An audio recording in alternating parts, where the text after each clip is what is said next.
Hi everyone, Radhe Radhe. In this video, we're going to be doing chapter 17, verse 12.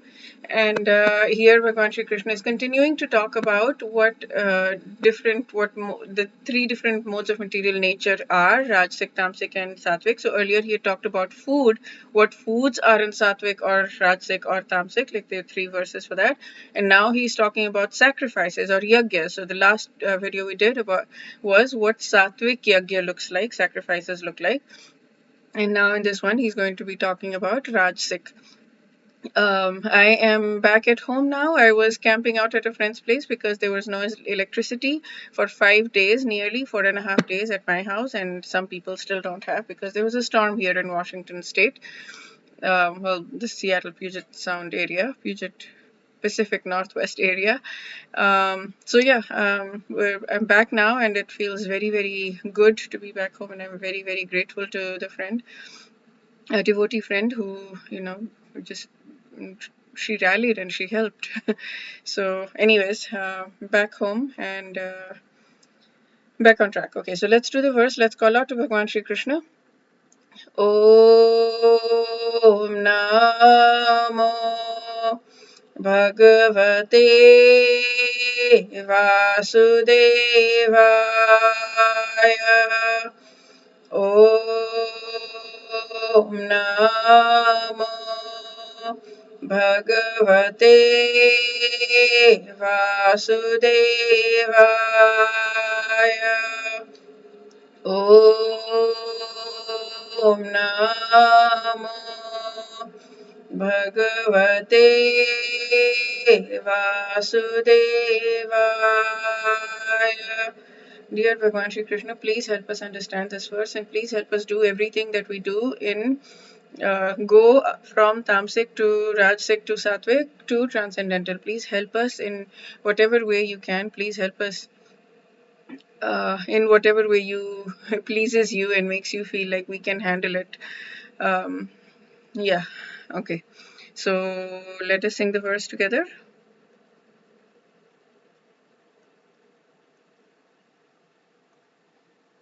अभिसन्धायतु फलं दम्भार्थमपि चैव यत् युज्यते भरतश्रेष्ठ तं यज्ञं विद्धि राजसम्. But the sacrifice performed for some material benefit. So this is Rajasic thing. If you're performing the sacrifice for benefit, most of the times we do yajnas, we're asking for something, right? Or for the sakes of pride. So either material benefit or pride, O chief of Bharats, you should know to be in the mode of passion. So most of the time, most people that do astrological sacrifices or something, it's like, please Shani Dev, please reduce our pain, please reduce our this thing, please be pleased with us and all of that kind of stuff. So we're asking for material benefit. And he's talked about this all the time, right? Whether you pray to the Devtas or you pray to Krishna, there's a huge difference. So there is this wonderful, wonderful example. Okay. Let me read this and then I'll show you give you more examples. So, sacrifice becomes a business with God if it's performed with pomp and show, or what will I get in return. Pure devotion is just like, I want you, nothing else. Please give me love for you. Please give me service for you. That's what I want from you, is your service. Okay, so let's read Bhaktivinoda Thakur.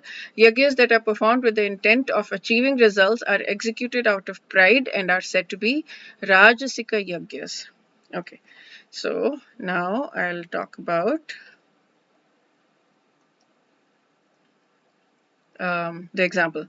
So Radhika Raman Prabhu, I'm sure there are many people in ISKCON who have talked about that, but Radhika Raman Prabhu, specifically this video that I had watched, had this that I absolutely loved, and that was that when we go to the Devtas and when we do yajnas for the Devtas, which chapter 2 and chapter 3 talk about that, Bhagwan Shri Krishna actually talks about how if we want fruitive results, karma kanda, then we do these yajnas for the Devtas because we want something in return. That's Rajasik. Now we're learning that is Rajasik. So when we're doing that, it's like going to a shopkeeper and saying, hey, can you, a child going to a shopkeeper, like a 9-year-old child going to a shopkeeper and saying, okay, I am giving you this money 10 rupees, can you give me, or $10, can you give me this piece of chocolate or sugar or whatever it is? Like, he's asking for that. And the shopkeeper will be like, okay, right? The shopkeeper doesn't care about the child's welfare or health or whatever. But if the child goes to the father and says, can you give me this chocolate or ice cream or whatever, then the father might say, no, this is not good for you. This is chocolate is got caffeine. It's not sattvic food. I'm not going to give you this, but I will give you instead this other thing.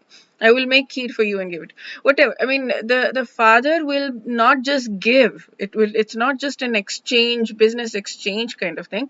The father will give the child what is good for the child. But it's important for the child to ask still, right? The child is asking. I mean, the important isn't because that's where the child is. The child wants something. So it's okay for the child to ask, and then the father will give based on what is good for the child. So that is what it is like to go to Krishna. We ask Krishna, Krishna Bhagwan, we want this money or this whatever that we want, a relationship or whatever that we want, material also.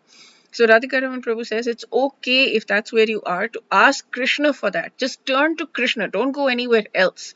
That's the thing.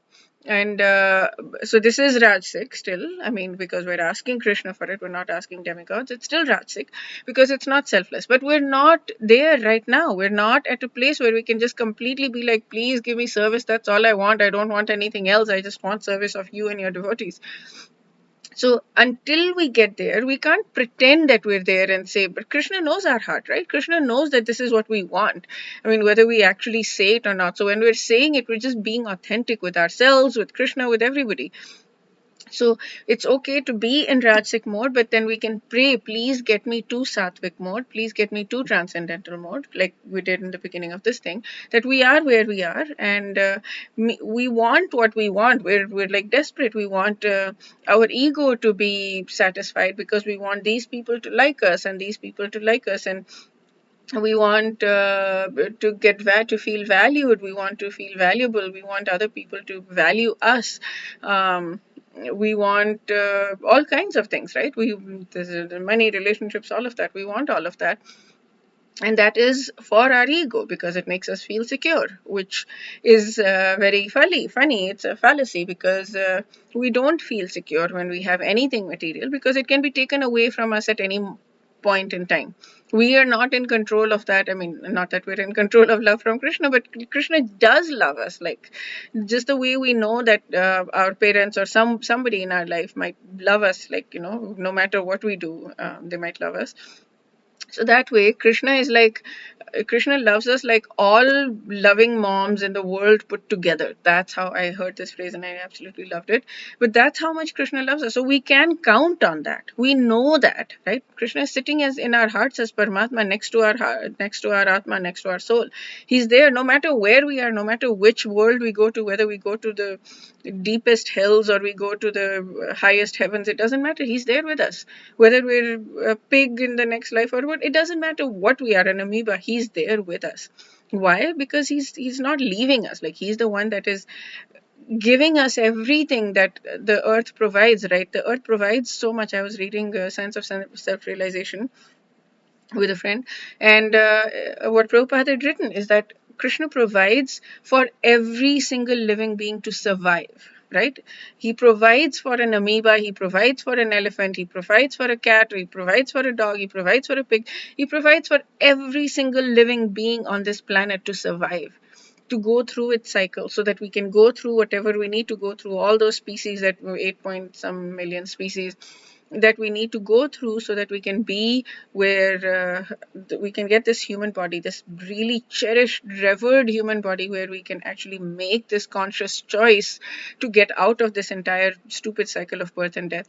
And we can go back to Krishna, where we can be happy, like the hand is happy serving the body. We can be happy serving Krishna. We can be happy and healthy and joyful and blissful, Satchidanand, like where we are. Okay. That's it for this video. We'll do chapter 17, verse 13 in the next video. Wish you a day filled with lots and lots of access to Krishna's love, because he already loves you like mad. So a lot of access to Krishna's love and shelter and mercy, and so that you can feel it. So you can feel that shower, that's just the constant shower of love that's there on your head, but we're not able to feel it. That's there on our heads. And We're not able to feel it. Okay, wish you a beautiful day. Radhe Radhe.